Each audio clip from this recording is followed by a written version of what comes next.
Okay everybody, welcome back to the workshop, and this is a long overdue episode of Optic Nerve. So if you remember, this is a series of videos that I make about being blind, that I hope members of the BVI, blind and visually impaired community can get some information from.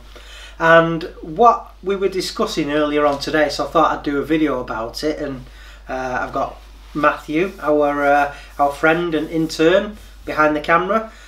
What we would like to discuss is how mentally exhausting it is being blind. I'm sure it's not just me.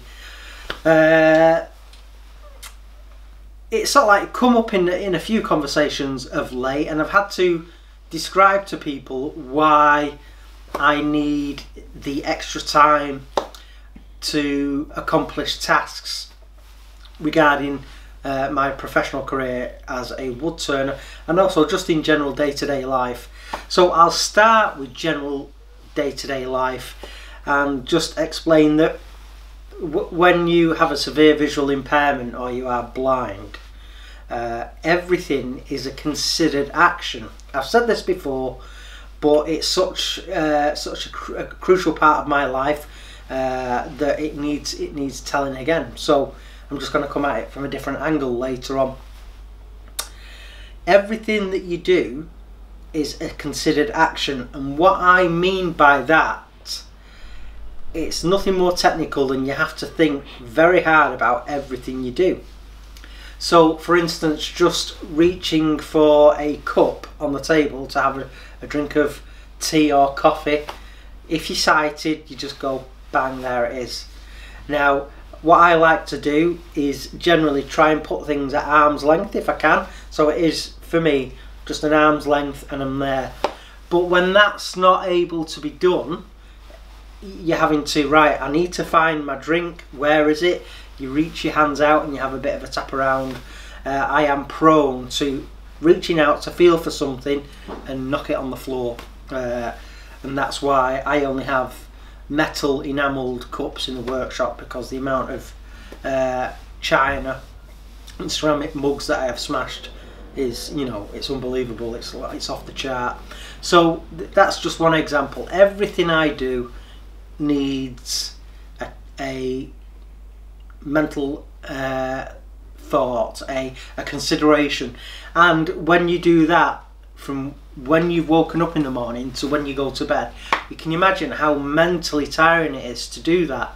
Everything you do, making a drink, making something to eat, turning the TV on,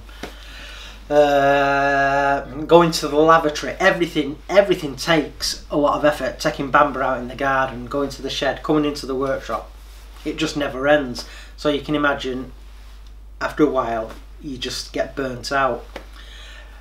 So with that in mind, how does it affect my job as a woodturner?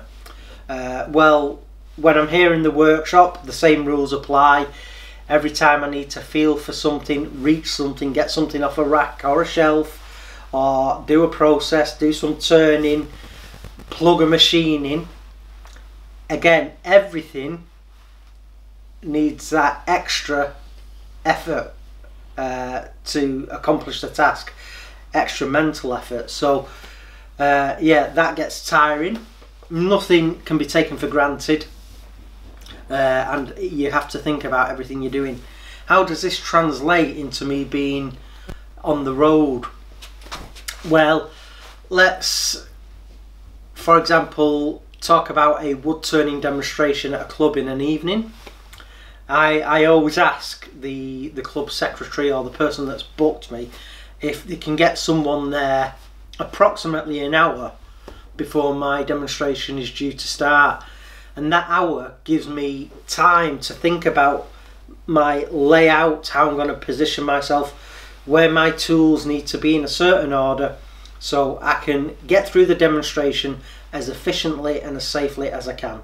There's a lot to be thinking about, you know, doing a great demonstration, being safe, working to time constraints, and you generally stop part way through for a cup of tea, and there might be some judging of club members' pieces of work. So there's a lot going on there. So that hour before is super critical, and 99.9% of the time they say, yeah, that's fine, we can get someone there early for you, Chris, so you can set up. That's cool. But also then you have the mental process, which relates to psyching myself up. I suffered with severe anxiety for 4 years after I'd gone blind, and even though I don't get the huge panic attacks and muscle spasms and the feeling of nausea that I used to do years ago, I still wouldn't want to be unprepared. So failure to prepare, prepare to fail, and that is a mantra that I stick by and adhere to very strictly. I need routine, I need preparation, I need to psych myself up, I need to go through the demonstration in my head more than a sighted woodturner would do.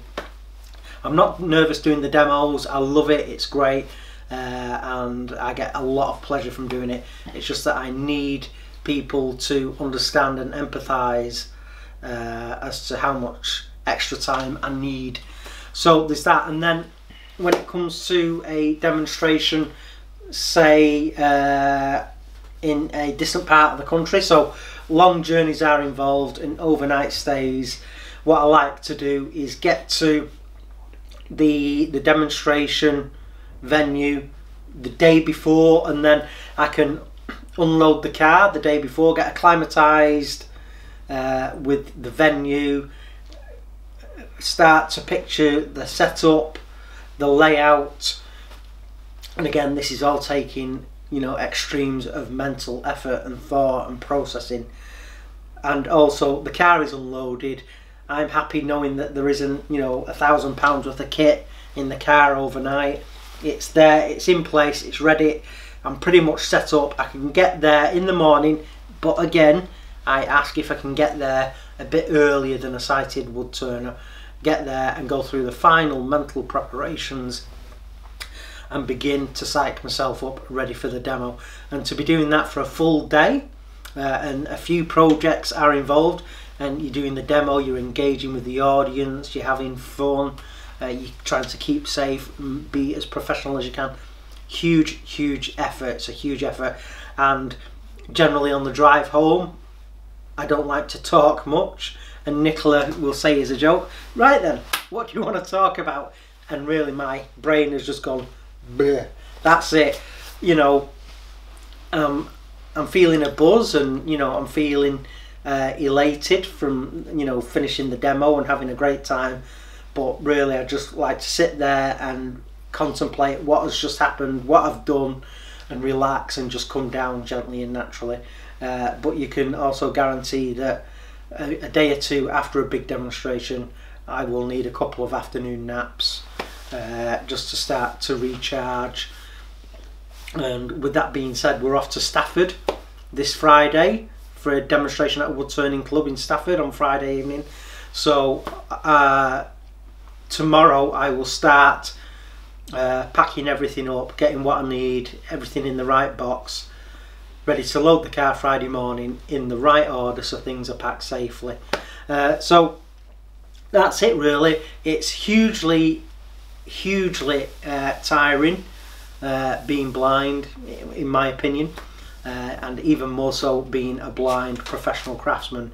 I wouldn't change it for the world. I love it. It's just that when it's all done and you take a deep breath, the fatigue does catch up with you in quite a big way. So having said that, now I think I'll go and have an afternoon nap. So that's great. Thanks for listening to me talk about how mental fatigue affects me and how I work around it and how I plan my day. So that's it, folks. Thank you. Don't forget to like, share, comment and subscribe. We shall be back very soon, and keep on turning, everybody. Thanks.